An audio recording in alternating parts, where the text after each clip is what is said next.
The 771st edition of the MMA Gambling Podcast of the Sports Gambling Podcast Network is brought to you by Underdog Fantasy. Sign up with promo code MMASGPN to get a 50% deposit bonus of up to $1,000. And we're also brought to you by Edge Boost. Earn up to $750 per month on your sports gambling transactions. Just go to edgeboost.bet and use promo code SGPN. And finally, we're brought to you by Rhythm, the leader in data-driven picks and props. Rhythm is giving away a $250 future and throwing a March Madness party. Just go to sportsgamblingpodcast.com/party for all the details.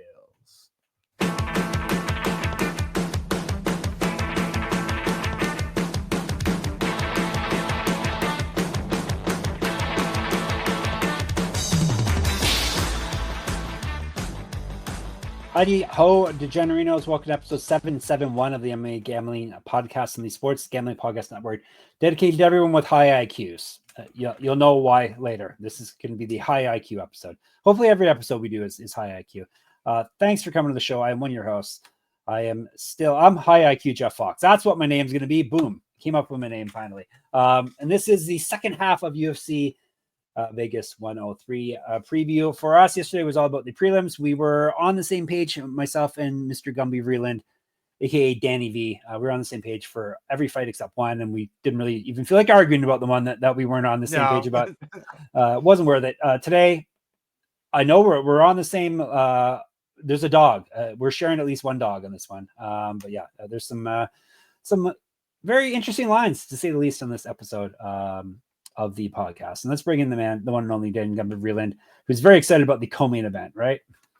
I'm not excited about it. It's true. We're excited that it is the co-main event. But yeah, anything jump out about the main card? Anyone you're very interested in seeing? I mean, there's a lot that are interested to see. You got a lot of prospects who are like big punchers who we haven't gotten to see a lot of, like Amil and Gomis and Ribovics and, Pinto, obviously. And, we've seen a little bit of Barlow, but like all those guys are big hitters. And it's kind of interesting to see what they're going to do from here on out. So I'm excited about some of the early people here. And then obviously the main event, super meaningful. We talked when we were in our little UFC break at the beginning of the year, and we were talking about futures odds. I may have recommended Austen Almabayev as the flyweight champion by the end of the year at 70-1. So if you are like me and holding on to that ticket right now, this main event is very interesting. Yeah, and he's kind of cutting the line there too. He's coming into this fight on kind of short notice. So yeah, he was preparing to fight on this fight card. Yeah, that's right. Yeah, I'm not counting this as a short notice fight. Yeah, it's like short notice for both the opponent, but for both of them. Yep. Yeah, so that is very interesting. He must have known Gumby's got a ticket, and he's got to do everything he can to get himself to that title shot. So him and Zhang Ming Yang are the futures that I was biggest on. Right. Zhang Ming Yang 1,000-1 is now fighting Anthony Smith to get a big boost. Well, that's going to give him a name boost, and that's a fight he's going to annihilate Anthony Smith too. So that's you would imagine. Yeah, that's perfect. All right, before we dive into our winning picks for this episode, we're not looking too far ahead to Anthony Smith's fight yet. His retirement, quote unquote, retirement fight.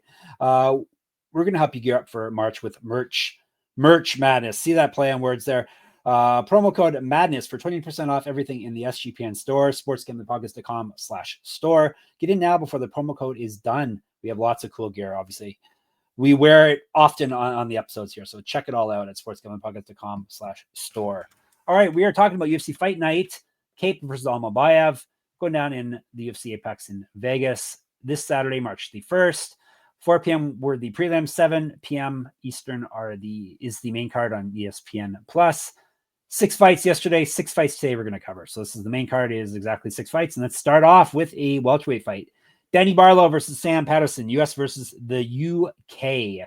Patterson being from the U.K. Tell you about the future of Sam Patterson first. So he's going to be Sam Patterson in the future? Is that why? I haven't used that joke before. Sam the future Patterson. Oh, okay. Well, he's going to marry someone named Patterson and change his name? Is that what that means? It's funnier when it's the future barber. It is. It's true. Yeah. Well, we haven't got to talk about her for a while, though. She's got to get her health back on track. We can't wait to talk about her again. All right. Sam Patterson, 12-2-1. 4 knockouts, 7 submissions. He's been knocked out twice, 2-1 in the UFC. He's won 2 straight and 8 of 9. Both of his past 2 wins have come via submission. Has not lost since March 2023. 1-0 in Contender Series. Should I ask you who he beat now that we're doing that game? No. Bogdan Grad? Nope, that was Tom Nolan. It's the other tall, lanky guy. Right. I'm going back to just asking you if people lose. You used to fight at 155 because people that get beat, you probably won't remember because they never have made the UFC. All right, Patterson used to fight at 155. He's an inch taller than Barlow. He's got better grappling stats than Barlow. He's been outstruck in the UFC and the Contender Series by 0.71 strikes per minute. He's at plus 260. Left hand, number 2, God. All one word is Barlow's nickname. He's 9-0, 5 knockouts, 1 submission. He's 2-0 in the UFC, 1-0 in Contender Series. He has missed weight before. Regional champion. Used to fight at 195, that weight class. An inch of reach over Patterson. Better striking stats and twice more active fighting strikes. He's outstruck his opponents by 2.24 strikes per minute in the UFC and Contender Series, minus 290. Obviously, Patterson is going to get hit too much, and that's not a good idea against left hand 2 God. So Barlow is my pick, striker over grappler, almost always. Yeah, I'm going to take Barlow here too, but I am tentative on it because we haven't really seen his takedown defense. And Patterson, when he gets people down, he is really quick to the neck, in like kind of a devastating way. But also, like, we watched him get knocked out by Yanal Ashmoz at lightweight, and that dude definitely doesn't hit as hard as Danny Barlow does. So, like, and maybe that's being down a weight or stuff like that too. But I do really love the striking of Danny Barlow. He was a little bit tentative last time, but like, sometimes you see that in MMA and they autocorrect and get back to where they ought to be. I think against Patterson, you're going to see Patterson moving forward. I think you're going to see Barlow countering, and I expect Barlow to knock him out. All right. Knockout prop is what we're calling it. Is that a good number? Have you checked that? It's bad. Negative 135. Boo. Yeah, not good enough. If we're going to take a specific prop like that, I want plus money at the very least. Yeah. So, and I'm not always that way. Like, I'm okay with it sometimes when it feels like a foregone conclusion, but I also feel like I said, I am worried about his takedown defense. What happens if Patterson just sort of neutralizes him for a round and a half or something like that? And, maybe he'll find the win late, but, it could zap a lot of his power early. Yep. Very true. All right, let's move on up the card, down the weight classes. This is a men's featherweight bout. William Gomis from France, Hyder Amil from the United States, 3 5-minute rounds. Tell you about Amil first. He is the Hurricane Hyder Amil, 10-0. We got a lot of O's on this card. We had 9-0, now we got a 10-0. We got a 9-0 coming up next. This gentleman got 6 knockouts, 1 submission. That would be Amil. 2-0 in the UFC, 2 straight wins via a TKO. 1-0 in Contender Series, 3-0 in Bellator. Twice more active than Gomis landing strikes. He's outstruck his opponents on the Contender Series and the UFC by 4.08 strikes per minute, which is a massive number, obviously. I'll get you some wins, plus 175. Jaguar Gomis, 14-2, 7 knockouts, 1 submission. He's been submitted once. 4-0 in the UFC. He's won 12 straight. He's not lost since November 2016. He's got multiple regional championships on his mantle. Correct. Get a shirt, get a merch. sportsgamblehawkins.com/store. Madness is your promo code. Gomis used to fight at 155, 3 inches height, 3 inches reach over Amil, 7 years younger. He's outstruck his opponents in the UFC by 1.09 strikes per minute, minus 182. Gumby.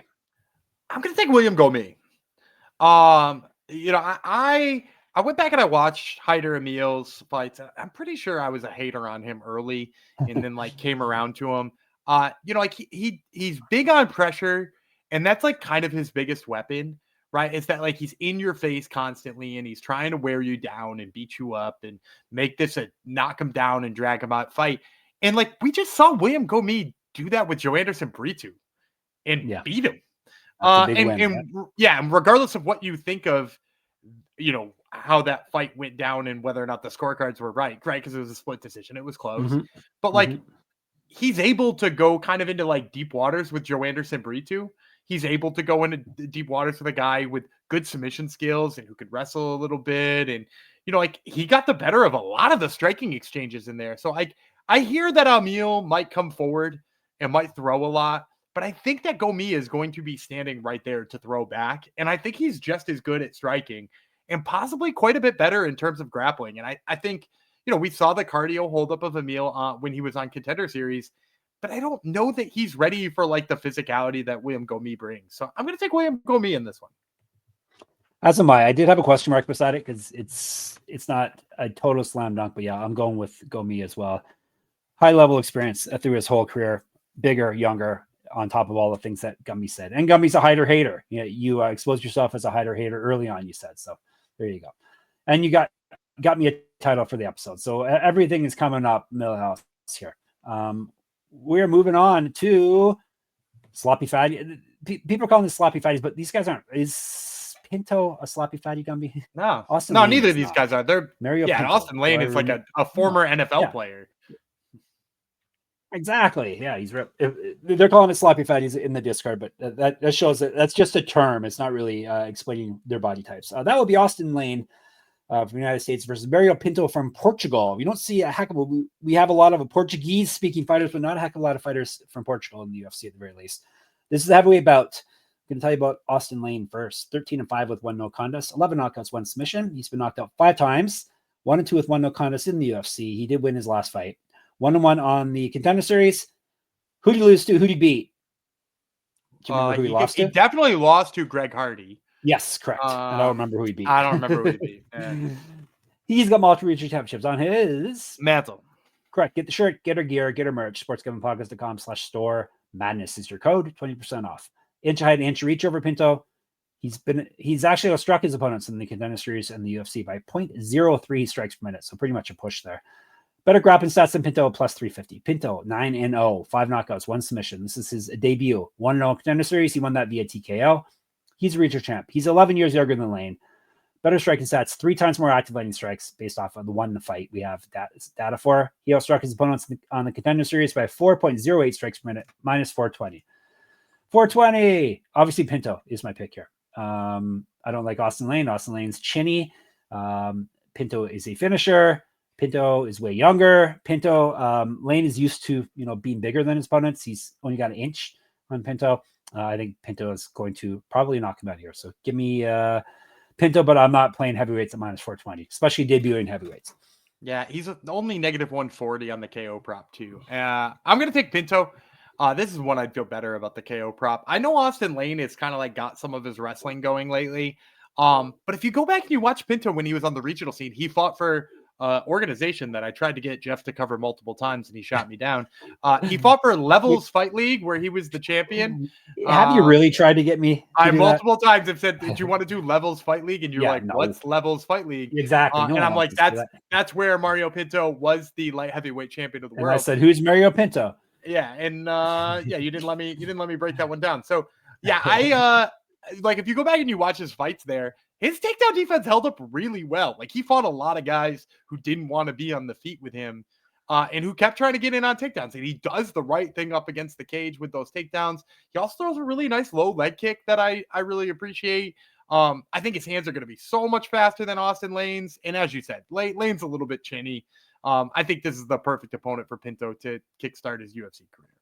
All right. There you go. Okay, before we move on to more winning plays, let me tell you about Edge Boost. SGPN has partnered up with Edge Boost, the premier Visa debit card for bettors. The Edge Boost card allows you to avoid the hassle of having your card denied at the sportsbook, DFS site, sweepstakes site, racetrack, or casino. Plus, you can earn up to $750 per month in cashback rewards for using your Edge Boost card. And you know your money is safe as the card is FDIC insured. Best part is no credit checks and it's completely free. Sign up today and use the promo code SGPN so you get better cashback rewards and instant tier 2 status so you can use your Edge Boost card to make all the Al Horford plays to your heart's delight. That's what we do. Head to edgeboost.bet, promo code SGPN, edgeboost.bet, promo code SGPN. And we're brought to you by mybookie.ag. MyBookie is your place to bet every sport, plus props for every game and the live dealer casino. MyBookie accepts customers from a ton of locations, easy deposits, and lightning fast payouts using crypto. Check out all the MMA lines there. And when you do head to mybookie.ag, use our promo code MMASGPN for 100% deposit match up to $1,000 plus a $10 casino chip. That's mybookie.ag, promo code MMASGPN. Alrighty, moving on up the card. Way down the weight class. We're going to 155 now. Nasrat Haqparast. He's from many places. He trains in Montreal. The flag he has is Afghanistan. I think he lives in Morocco. So yeah, he's a man of the world. Or Germany, he might fight out, or he used to fight out of Germany at the very least. Anyhow, He is up against Esteban Ribovics. He is from Argentina, so you know he has fought and been the champ in our most favorite promotion in the world, Samurai Fight House. Hell yeah. I'm going to tell you, hell yeah. Haqparast is 17-5, 10 knockouts, 1 submission. He's been knocked out once, submitted once, 9-4 in the UFC. He's won 4 straight and 6 of 8. He's not lost since February 2022. He's fed at 170, 2012 pro MMA debut. 3 inches reach over at Ribovics. He's outstruck his opponents by half a strike in the UFC, and he's at plus 240. El Gringo is 14-1, 7 knockouts, 5 submissions. He's 3-1 in the UFC. He's won 3 straight, though.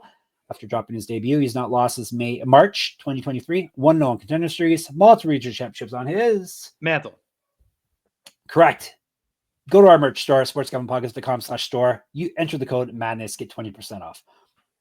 2015 Pro MMA debut for Ribovics. Better striking stats, more active landing strikes, and better grappling stats than Haqparast. He's got it all. He's outstruck his opponents in the UFC and the Contender Series by 2.58 strikes per minute, minus 275. I'm going to go with Esteban Ribovics. I just, I know he lost that like early fight to like Radzhabov in the UFC, but since then, he stuffed takedowns of guys who are pretty darn good at wrestling. I mean, I guess he didn't have to stuff Terrence McKinney's. He just kicked that dude's heads off. And then, he went toe-to-toe striking with Daniel Zellhuber. And, like, not that Nasrat Haqparast isn't a good striker, but, like, he's a guy who doesn't really, like, deter you in terms of the power he's landing, I feel like. And maybe I'm wrong about that, but, like, it seems like every time he lands, it's not like he's backing people up and, like, they don't want to exchange with him anymore. And that's exactly what Ribovics does, right? Like, Ribovics a couple of times hit Zellhuber and was like, you could tell Zellhuber was like, oh, damn, I don't want any more of that. And like, that's probably why he won the split decision at the end. It was like a close fight, but like when he landed on Zellhuber, it was hard.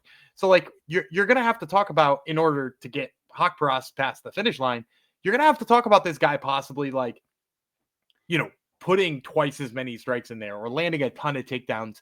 And I just don't see that path to victory. And he's not a big finisher either. Like Ribovics, we watched him head kick Terrence McKinney in 13 seconds. And like, we know he has big finishing power, but like, again, that's just like not a path to victory for Haqparast. So like, if you're looking for paths to victory on Haqparast, what do we have? We have like, he needs to throw twice as many strikes to probably win a point fight. And I don't like those odds. So I'll take Ribovics here. Yeah, me too. I will take Ribovics as well. He's a well-rounded fighter. Haqparast is on a nice roll, so it's probably going to shy away from the line. But yeah, I think Ribovics is better all around. And your dog either agrees or disagrees. I'm not sure. I can't decipher barks, so it's one or the other. Hopefully agrees. Right? Yeah, he's agreeing with us. Yeah. Okay.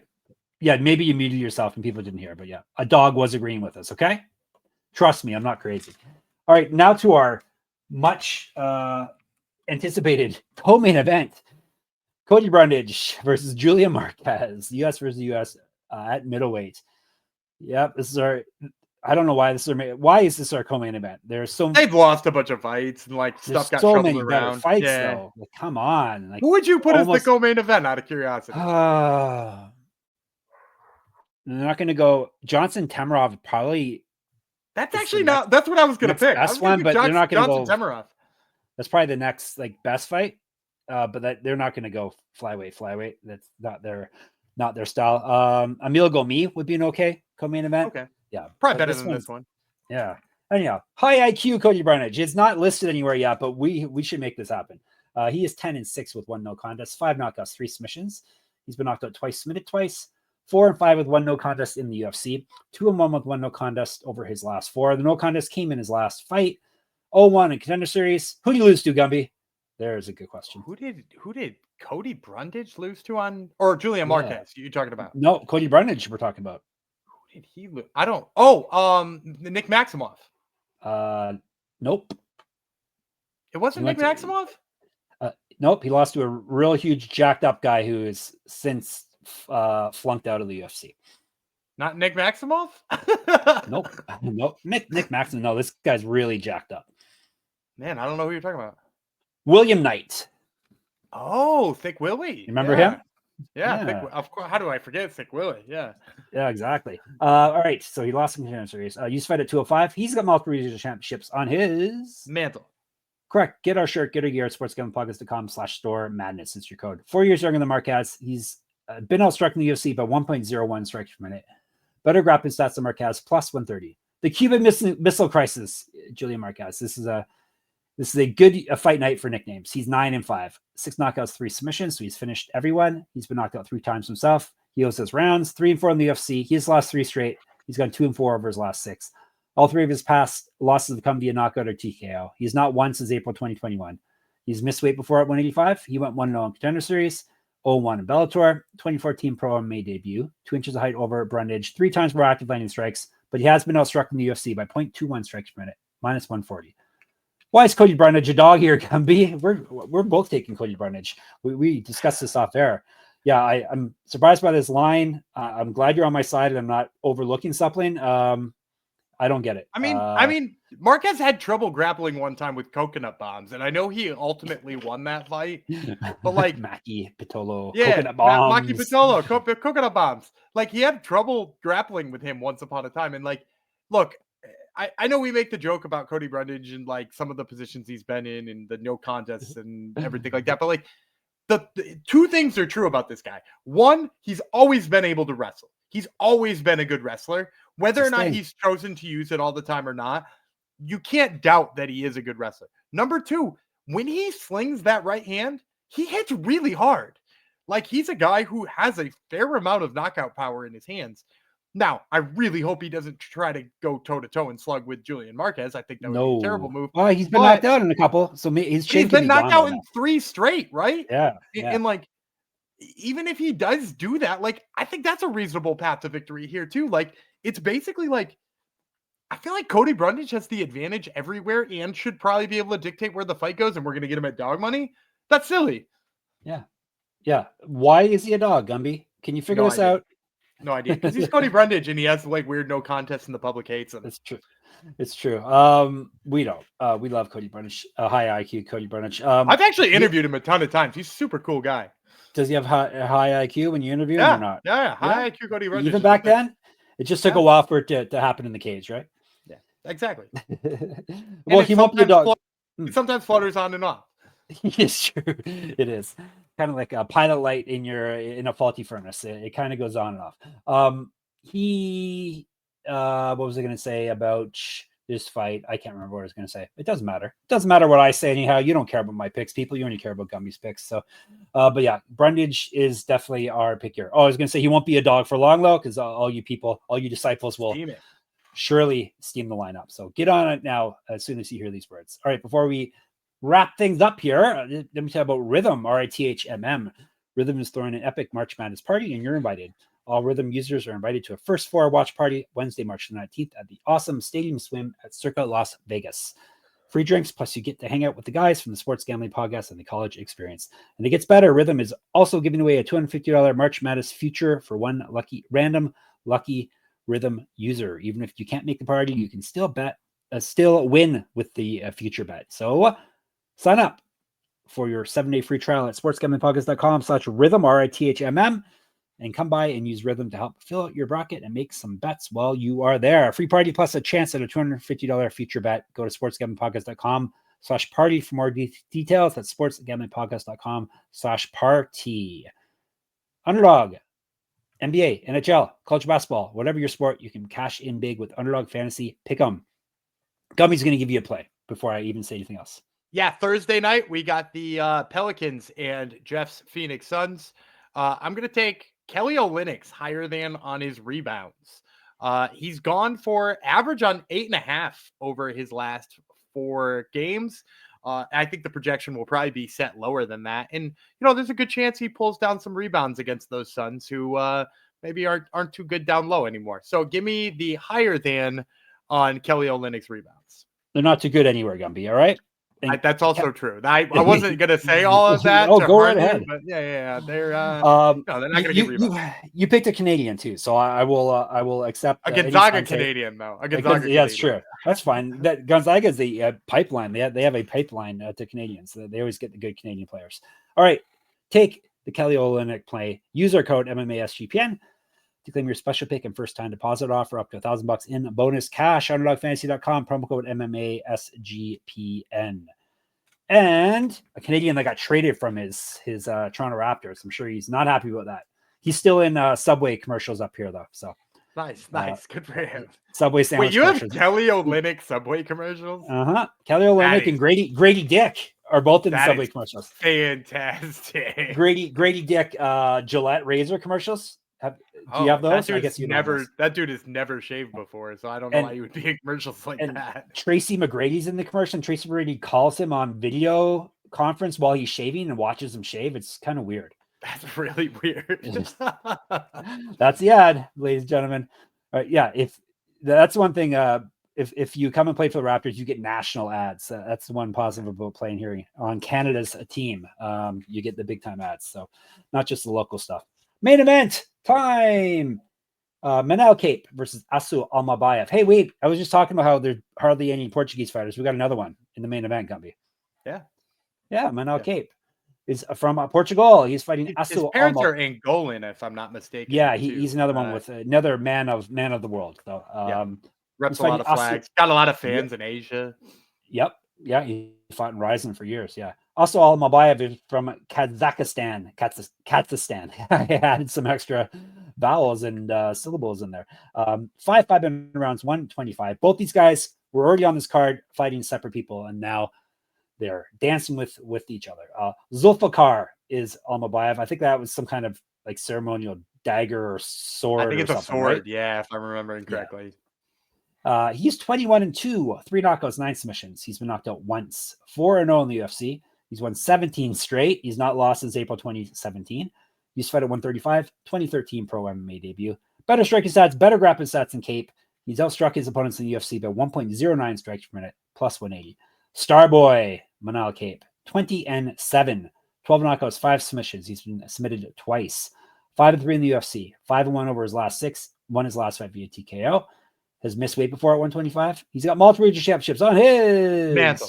Correct. Get our shirts, get our gear, get our merch. sportsgamblingpodcast.com/store. Madness is your code. Last time. I'll say that now. Use fed at 135. 2012 pro MMA debut. An inch of height, 3 inches reach over Almabayev. Twice more active than Almabayev landing strikes. He's outstruck his opponents in the UFC by 0.9 strikes per minute. Minus 200. Gumby gets to do the main event first this time. I get to do the main event first. Yeah. I'm going to go also Almabayev. Me too. Hey, dog. Yeah.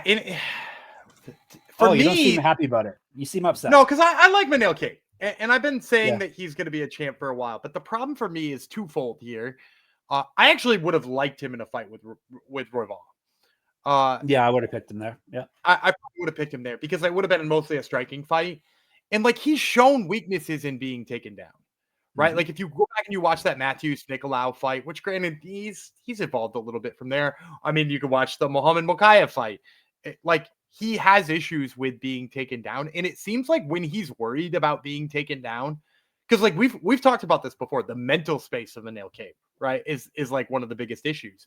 We talked about those absolute duds he threw up in his first couple of fights, but then like if you go back and you think about the 3 people he's thrown duds up against. Matthews, Nicolau, Pantoja, and Mokaev, and granted, they're all high-level dudes. What do they all have in common? They all, like, very easily could take him down and, like, beat him up on the ground. And then all of a sudden, his striking is crazy tentative. And then, like, all the other fights where he doesn't feel like he's threatened in the takedowns, he goes nuts on the feet and knocks somebody out in 2 seconds. And so, like, now we're talking about a 5-round fight where he's going to have to conserve cardio. And he is worried about being taken down because Almabayev took down and beat up Matthews Nicolau. He had 5 minutes plus of control time in a 15-minute fight on Nicolau, who is a guy who dominated, Kape in the wrestling department. So I think there's a clear wrestling advantage for Almabayev. And in the past, that has caused Manel Kape to be wildly tentative. It has caused him to not be able to pull the trigger the way that he had in the past. So I really do think Almabayev is going to probably bring out the worst version of Manel Kape for whatever that means. And, for what it's worth too, he's not bad on the feet. I don't think he's Manel Kape on the feet, but I think he's good enough on the feet. Yeah, he's good enough to hold his own. and good enough at mixing everything up that it might just like deter Manel Kape here. So I'm going to go all to Almabayev here. Yeah, he's knockdown rate in the UFC. He's got a higher knockdown rate than Manel Kape, surprisingly. It's really hard. Yeah. He's got the well-rounded game to beat Kape, especially as Gumby said, way better at grappling. And I can see Kape getting very frustrated, getting taken down and held down, and getting thrown off his game. So and I'm it glad totally stops him from throwing his strikes too. Exactly. Yeah. Yep. So yeah, Almabayev, we will take this because it's really not a short notice fight. So happy with that. Back-to-back dogs for us, Gumby. I like it. All right, we got Almabayev, we got Brundage. That's back-to-back dogs. Ribovics, Pinto, Gomis, and Barlow. Hey, it's a team ride. Raise the roof. All right, locks, dogs, props, and either a parlay or a round robin. We shall see. You want to kick it off, Gumby? No, it's your turn to go first this time. I had trouble finding a lock, even though there's more dogs that I like than actual favorites with decent lines. I settled on Danny Silva against Lucas Almeida minus 190. I think he's got the edge everywhere. You can check out more info on that on yesterday's episode, but that's the best line I could find on a fight I was pretty sure about. Yeah, that's exactly where I'm going to. I'm going to Puma Silva. Like some of the other ones a little bit too rich for my blood. A couple of the other ones I don't feel real great about. But Danny Silva, I feel like has all of the power to knock out Lucas Almeida. Yep. Easy to find the dog. Obviously, Cody Brundage, plus 130. High IQ Cody Brundage. We were surprised he was a dog, so he's got to be my lock dog of the week. Yeah, give me high IQ Cody Brundage. Let's go back to back on those bad boys. I like all the dogs basically. I'm telling you. I like Almabayev obviously as well. So, but yeah, Brundage is. You didn't want to talk more about Andrea Lee. Andrea Lee. Hey, I said yesterday it's not going to be our lock dog, but yeah, I'm fine with that as well. Had kind of trouble finding a proper I ended up on Pinto via knockout TKO minus 150. I was thinking about first round knockout, but I'll stick with my minus 150 here for my prop play. I saw negative 140, by the way. You can give yourself. Okay, good. I'll take minus 140 then. Thank you. And then I'm going to go with the aforementioned KGB Lee. I'm going to take Andrea Lee by decision. It's not much better than her money line, but let's face it, she's not finishing anybody for the rest of her career. She'd never been a finisher, but you can get plus 235 on her decision prop. So I'm going to take Andrea Lee's decision plus 235. All right. Silva's our lock. Brundage is our dog. Silva decision. Pinto via T/KO. All right. Hungry Man John parlay, Superman parlay, or round robin. What you got? So I cooked up the round robin this week. All right. We're back to a round robin. So I have a 4 option, and then if you're feeling crazy, I have a 5th one that you could throw in there too. A crazy 5th one. I think there are 4 that are excellent, and then there's one that I was like, I could add that on because I like to go with the 5 round robin here, but you could stick with 4. Those are the ones I feel the best with. But if you're feeling crazy or you really like when I do 5, I got a 5th one for you. So the first 4 I'm going to talk to you about all knockouts. So the first knockout prop, I'm going to take Danny Silva by knockout. I mentioned I thought Lucas Almeida is going to stand in front of him. Plus 300 on the knockout prop right now for Danny Silva. Ooh, which, yeah, I mean, and he's got knockouts in 55% of his fights. And Almeida's been torched by Andre Fili before. Next one I'm going to take Esteban Ribovics by knockout. I think, largely we're going to see Nasrat Haqparast mix it up with him. We've seen him knock people out pretty darn quickly, like we saw Terrence McKinney, and you can get plus 300 on that one as well. And while I'm speaking of plus 300, how about high IQ Cody Brundage knocking out Julian Marquez? That one's also plus 300, believe it or not. Marquez is coming off of 3 straight knockouts. And as I said just a minute ago in my breakdown, Brundage has got a huge hammer for a right hand. So, give me all 3 of those at plus 300. And then ground and pound knockouts count too as knockouts. TKOs count too. Yeah. And then the last KO one I'm going to take too. I'm going to take William Gomis by knockout. I think Hyder Amil is a guy who walks forward and is a little bit too reckless. I think William Gomis has kind of surprising power, and his KO prop is plus 450. So that's 4 KO props for you. I got Brundage, Ribovics, Gomis, and Silva. And if you throw them all together in a round robin, 2 of them is going to break even. Actually, it's going to do better than break even. 2 of them is going to be a profit. 3 of them is going to be a windfall. 4 of them is going to be 70-1. Now, the only other one I'm going to throw in there that maybe you want to get interested in, just because I was like, I should come up with a fifth one. I'm kind of interested in Kape Mariscal by submission. What do you think of that line? Because like Ricardo Ramos just keeps sticking his head in guillotines. And granted, I haven't seen a Kape Mariscal submission in a long time, but if you watch his amateur stuff when he like way long ago, he was like a submission artist. He's like a judo black belt who's super good at judo. Like I could really see him grabbing the neck of Ricardo Ramos here. So right now his submission prop, I got it plus 400. So if you wanted to add that one to it, the 5 round robin is going to get you 184 times your money. So the four knockouts I think are the safest. That submission is like a fun little dig too if you want. All right, let's make some moolah. All right, you're all set for UFC Fight Night.